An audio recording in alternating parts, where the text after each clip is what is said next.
Student, आज हम 21 chapter आगे शुरू करना चाहते हैं जिसका नाम है वही मनुष्य की जो मनुष्य के लिए मरे। इसका अर्थ होता है मनुष्यता। मनुष्यता यानी मानवता, इंसानियत की जो भावना होती है, मनुष्यता की जो भावना होती है, वही इस टॉपिक का अर्थ है। इसमें पाठ का विषय बताया गया है, जो मनुष्य दूसरों के लिए जीता है उस मनुष्य का जीवन सफल माना जाता है। जो मनुष्य दूसरों के लिए जीता है उसका जीवन सफल माना जाता है और समस्त सृष्टि भी ऐसे मनुष्य की पूजा करती है। समस्त सृष्टि भी क्या करती है? ऐसे मनुष्य की पूजा करती है। सृष्टि यानी पूरा संसार। ये पूरा संसार ऐसे मनुष्यों की पूजा करती है जो कि दूसरों के लिए जीता है, दूसरों के लिए अपना जीवन न्यौछावर करता है। ऐसे मनुष्यों के लिए नहीं जो केवल बैठे रहते हैं, कुछ नहीं करते, दूसरों के लिए कोई कार्य नहीं करते, दूसरों की भलाई का कोई काम नहीं करते। ऐसे मनुष्य का जीवन कभी सफल नहीं माना जाता है। इस प्रकार परोपकार करने वाला मनुष्य मरकर भी अमर है।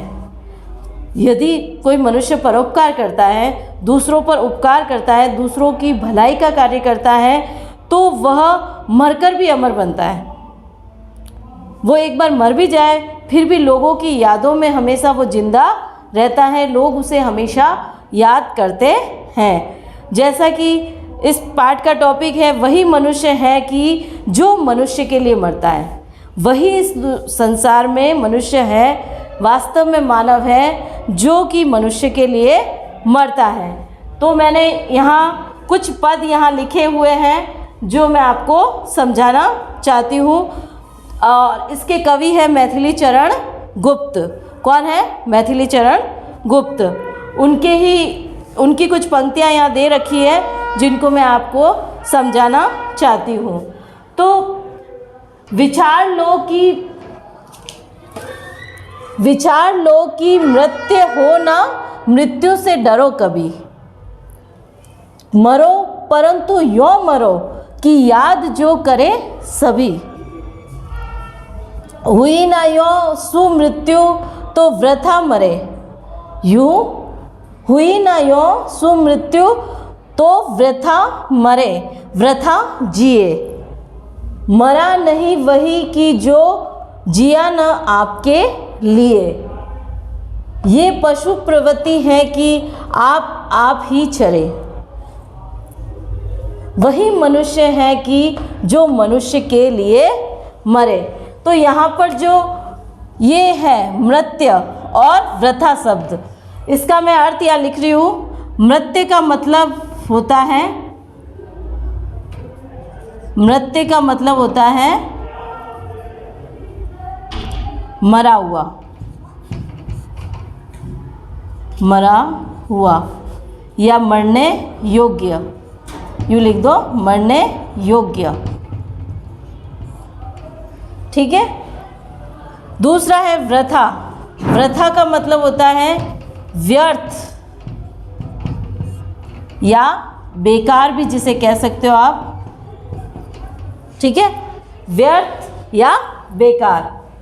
आगे नेक्स्ट है अपने, उसी उदार की कथा सरस्वती बखानती, उसी उदार से धरा कृतार्थ भाव मानती। उसी उदार की सदा सजीव कीर्ति कूजती, तथा उसी उदार को समस्त सृष्टि पूजती।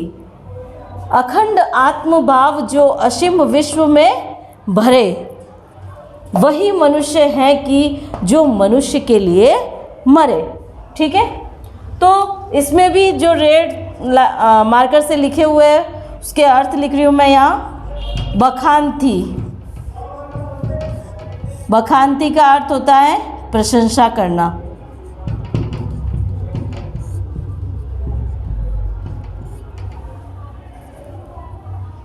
नेक्स्ट है धरा।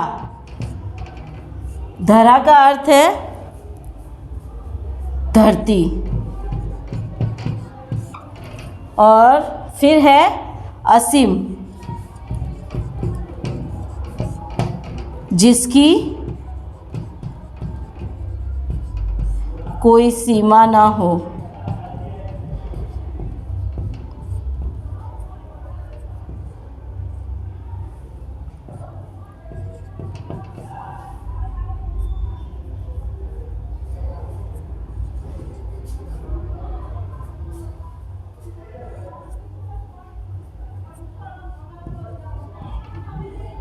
सीमा न हो। ठीक है। उसके अलावा अगर आप ज़्यादा जानना चाहते हो तो अखंड, अखंड जिसके टुकड़े ना किया जा सके, या जो खंडित ना हो, जिसको तोड़ा ना जा सके। ओके। तो अब हम इसको समझने का प्रयास करते हैं कि जैसा कि टॉपिक आपके दिया हुआ है, वही मनुष्य है कि जो मनुष्य के लिए मरे, वही मनुष्य है जो मनुष्य के लिए मरता है। तो इसी को आगे बढ़ाते हुए कवि बोलते हैं, कवि कौन है? मैथिली चरण गुप्त। वो क्या बोलते हैं? विचार लो कि मृत्यु हो ना, मृत्यु से डरो कभी। मतलब कवि मैथिली चरण गुप्त ये कहना चाहते हैं कि अपने मन में ये विचार कर लो, जो व्यक्ति मरने वाला है या जो मरणासन स्थिति में है, जो मरने योग्य है, वो व्यक्ति, वो मनुष्य अपने मन में ये विचार कर ले कि वह कभी मृत्यु से ना डरे, मतलब अपनी मौत से ना डरे। मरो परंतु यो मरो, मरो परंतु यो मरो कि याद जो करे सभी। कवि क्या कह रहे हैं कि हमें इस तरह से मरना चाहिए कि हमारे मरने के बाद हमें सभी याद करें, पूरी दुनिया हमें याद करे। इस तरह से मनुष्य की मृत्यु होनी चाहिए। कुछ लोग होते हैं इस संसार में जो जब बीमार होते हैं या ऐसी स्थिति उनकी हो जाती है कि वो मरने वाले होते हैं, तो उनके अंदर एक अजीब सा डर लगता है कि क्या पता अब कैसे मेरी मृत्यु होगी, कैसे मैं मरूँगा, उस समय कितना दर्द होगा। इस तरह से वो डरता है। परंतु कवि ये कह रहा है कि उन सब चीज़ों से मत डरो। आप इस बात से डरो कि जो है मैं इस दुनिया में रह के कुछ ना करूं, तो लोगों की भलाई का काम ना करूं, तो फिर लोग कभी मुझे याद नहीं करेंगे। लोग बाद में मेरे पे जो है धिक्कार करेंगे कि इसने मनुष्य जीवन में आके भी ऐसा क्या कर लिया, ऐसा क्या प्राप्त कर लिया। इसलिए मरो परंतु यो मरो कि याद करें सभी। कुछ ऐसा करके जाओ लोगों के लिए कि सभी लोग तुम्हें याद करें। उसके आगे, हुई ना यो सुमृत्यु तो वृथा मरे वृथा जिए। सुमृत्यु का मतलब होता है अच्छी मृत्यु। सुमृत्यु का मतलब क्या होता है? अच्छी मृत्यु। जो ऐसी मृत्यु जिस मृत्यु पे सभी लोग रोए कि वास्तव में इंसान अच्छा था जो इस दुनिया से चला गया, तो वो होती है एक अच्छी मृत्यु। वृथा मरे वृथा जिए। जो इस दुनिया में आकर, वृथा का अर्थ मैंने यहाँ लिखा है बेकार या व्यर्थ। ठीक है। तो जो मनुष्य अपने जीवन में बिना कुछ किए, बिना कुछ काम किए यूं ही मर जाते हैं, ठीक है, तो उनका जीवन भी बेकार जाता है, उनकी मृत्यु भी अच्छी नहीं मानी जाती। और जो इस दुनिया में आकर वृथा जीते हैं, वृथा यानी व्यर्थ में जीते हैं, बिना फालतू के इधर उधर घूमने में अपना समय बर्बाद करते हैं, ठीक है, अपने समय का सदुपयोग नहीं करते, उनका जीवन भी व्यर्थ है। तो मरने के बाद उनकी मृत्यु क्या नहीं मानी जाती? अच्छी मृत्यु नहीं मानी जाती। आगे है, मरा नहीं वही कि जो जिया ना आपके लिए। मतलब वो व्यक्ति मरे हुए के समान है जो केवल अपने लिए ही जीता है। वह व्यक्ति मरे हुए के समान है जो केवल अपने लिए जीता है और किसी के लिए नहीं जीता, किसी दूसरे की भलाई का कोई काम नहीं करता, उसके दुख दर्द को देखकर वह दुखी नहीं होता, तो ऐसा व्यक्ति खुद के लिए मरे हुए के समान ही है। तो हमें ऐसा व्यक्ति नहीं बनना है। ये पशु प्रवृत्ति है कि आप ही चरे, ये तो पशु की प्रवृत्ति होती है। ऐसा तो पशु करते हैं। पशु क्या करते हैं? केवल अपना अपना चरते हैं, जो उनके सामने घास पड़ी होती है उसी को चरते हैं और दूसरों का नहीं चरते। तो ये तो पशुओं की आदत होती है, अपनी कहाँ ऐसी आदत होती है। मनुष्य तो दूसरों के लिए कार्य करने के लिए पैदा हुआ है, दूसरों की भलाई का काम करने के लिए पैदा हुआ है। जो अपने लिए कुछ करता है, केवल अपने लिए जीता है, अपने स्वार्थों को पूरा करना चाहता है, ऐसे मनुष्य का जीवन बिल्कुल बेकार है। वही मनुष्य है कि जो मनुष्य के लिए मरे। वही वास्तव में इस दुनिया में सच्चा मनुष्य है, जो दूसरे मनुष्यों के दुख दर्द को समझता है, उनके दुखों को दूर करता है और उनके लिए मरता है। नेक्स्ट है आपके, उसी उदार की कथा सरस्वती बखानती। बखानती का अर्थ मैंने आपके लिखा है प्रशंसा करना। क्या होता है? प्रशंसा करना। तो उदार का मतलब होता है जो सब पर दया करे। वह मनुष्य जो सब पर दया करे, सबकी भलाई का काम करे, वह उदार। तो यहाँ उदार शब्द मनुष्य के लिए ही प्रयुक्त हुआ है। किसके लिए प्रयुक्त हुआ है? मनुष्य के लिए। तो उसी उदार की कथा सरस्वती बखानती, मतलब उस उदार व्यक्ति की कथा कौन, उस उदार व्यक्ति की कथा की प्रशंसा कौन करता है? खुद सरस्वती माँ। कौन करता है? खुद सरस्वती माँ। उसी उदार से धरा कृतार्थ भाव मानती। धरा यानी धरती, पृथ्वी, भूमि, जो भी आप कहना चाहो, उसी उदार से धरा कृतार्थ भाव। कृतार्थ का मतलब होता है, कृतार्थ का मतलब क्या होता है? धन्य होना, उसका एहसान मानना। ठीक है, तो उस उदार व्यक्ति, उस मनुष्य, जो मनुष्य दूसरों के लिए जीता है, ऐसे मनुष्य की उदारता से ये धरती भी अपने आप को धन्य मानती है। क्या मानती है? धन्य मानती है। उसी उदार की सदा सजीव कीर्ति कूजती। उसी उदार की सदा सजीव, सजीव यानी जीवित, कीर्ति यानी प्रसिद्धि, कूजती यानी बोलती। क्या होता है? बोलती।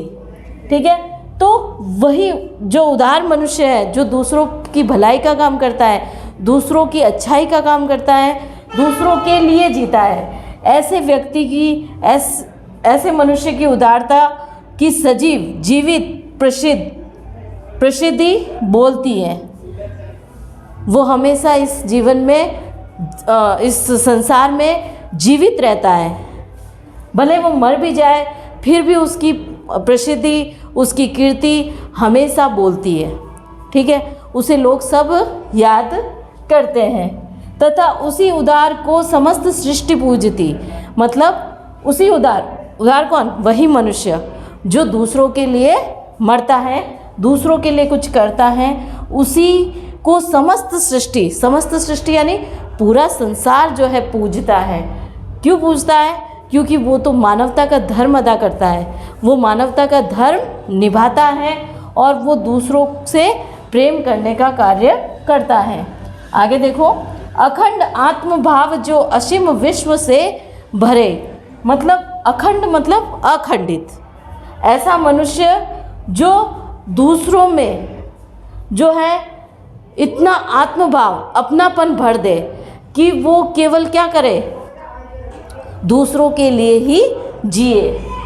असीम यानी सीमा रहित, इतना जिसकी कोई सीमा नहीं है, इतना अपनापन उसमें भर दे कि जो है वो दूसरों के लिए ही जीता है। वही मनुष्य है कि जो मनुष्य के लिए मरे। वास्तव में वही मनुष्य है जो दूसरे मनुष्यों के लिए कार्य करता है, दूसरे मनुष्य के लिए जीता है, उनके दुख दर्द को दूर करता है, साथ ही साथ उनके हर परिस्थिति में उनके साथ खड़ा रहता है, कदम से कदम मिला के चलता है। वही मनुष्य है। नेक्स्ट है आपके, सुधार्थ रंती देव ने दिया करस्त थाल भी, तथा ददीची ने दिया परार्थ अस्थि जाल भी। उसी नर सितीश ने स्वमास दान भी किया, सहर्ष वीर कर्ण ने शरीर शर्म भी दिया। अनित्य देह के लिए अनादि जीव क्या डरे। वही मनुष्य है कि जो मनुष्य के लिए मरे। ठीक है, ये आपके थर्ड पद है। कुछ पंक्तियाँ जो मैथिली चरण गुप्त द्वारा रचित है। तो यहाँ सुधार्थ फर्स्ट ही आपके हैं। सुधार्थ का अर्थ होता है भूखा। ठीक है, करस्त का मतलब होता है हाथ से, हाथ से दिया हुआ। ठीक है, तो आपको समझा रही हूँ मैं। सुधार्थ यानी भूखा, भूख से व्याकुल। रंतिदेव महाराज के पास एक भूखा व्यक्ति आया। रंतिदेव महाराज क्या कर रहे थे उस समय? भोजन कर रहे थे।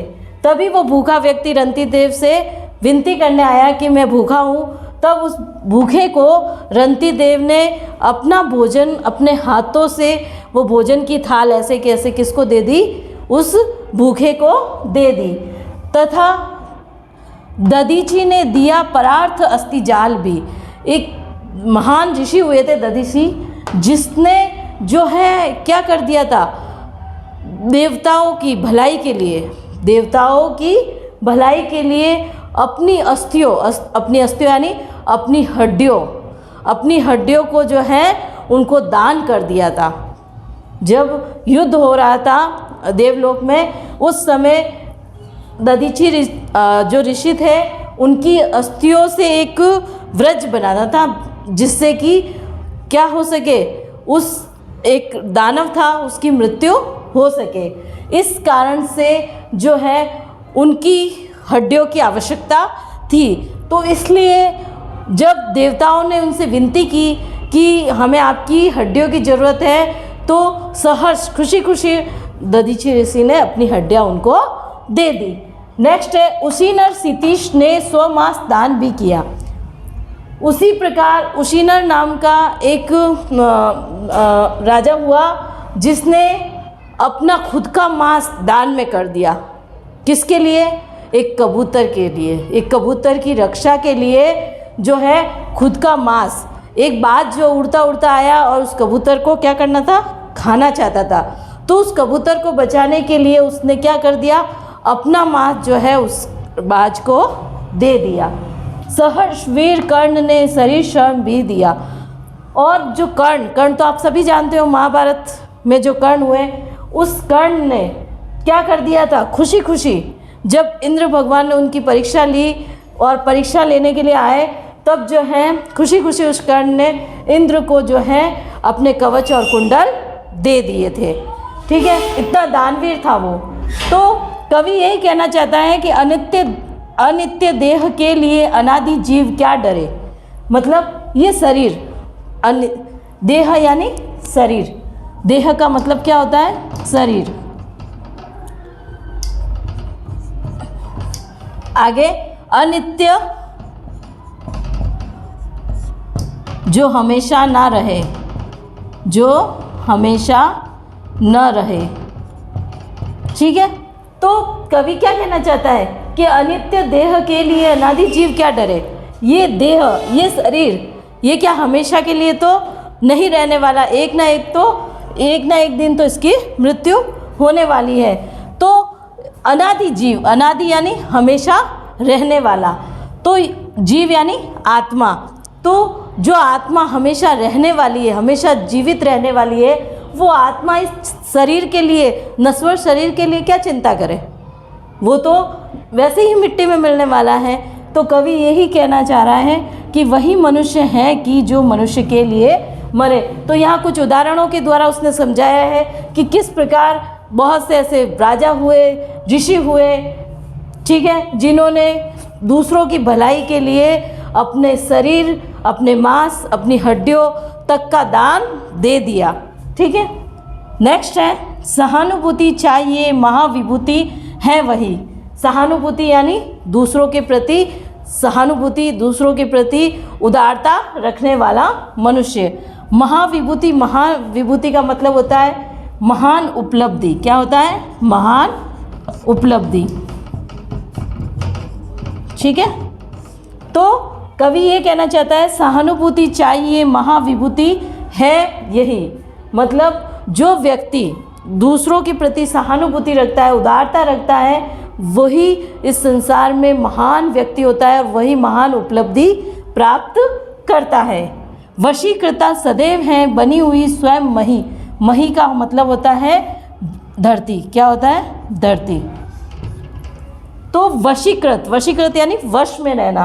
तो ऐसा मनुष्य जो दूसरों के लिए जीता है, उसके वश में तो स्वयं धरती भी रहती है। कौन रहती है? स्वयं धरती भी रहती है। विरुद्धवाद बुद्ध का दया प्रवाह से में बहा। विरुद्धवाद यानी विरुद्ध होना, ठीक है, विपक्ष में होना। तो भगवान बुद्ध को तो आप सभी जानते हो, भगवान बुद्ध के विरुद्ध सब लोग थे जो उनका जो है उनके विरुद्ध थे, उनका अपमान करते थे। जब उन्होंने अपनी दया दिखाई या दया का मार्ग जब उन्होंने अपनाया तो सारे लोग जो उनके विरुद्ध थे, उनके खिलाफ थे, वो सब लोग जो है विनीत लोक वर्ग क्या न सामने झुका रहा। वे सभी लोग विनीत होकर मतलब उनके सामने प्रार्थना करके उनके सामने झुक गए, ठीक है। वही उदार है परोपकार जो करे। मतलब वास्तव में वही व्यक्ति उदार है, परोपकारी है, जो दूसरों के लिए परोपकार करता है, दूसरों पर उपकार करता है। वही मनुष्य है कि जो मनुष्य के लिए मरे। वही वास्तव में मनुष्य हैं जो दूसरे मनुष्यों के लिए जीता है। तो हमें भी जो है इसी मानवता के धर्म का पालन करना चाहिए और दूसरों को कोई भी आवश्यकता हो तो उनका वो काम हमें करना चाहिए। इस पृथ्वी पर, इस संसार में आकर हमें जो है अपने जीवन को सफल बनाना चाहिए। इसके आगे के 4 जो पद हैं मैं आपको नेक्स्ट क्लास में पढ़ाऊँगी। अगर इसमें कोई भी परेशानी हो तो आप मुझे बोल सकते हो। इससे संबंधित क्वेश्चन आंसर एक्सरसाइज मैं आपको सेंड कर दूँगी।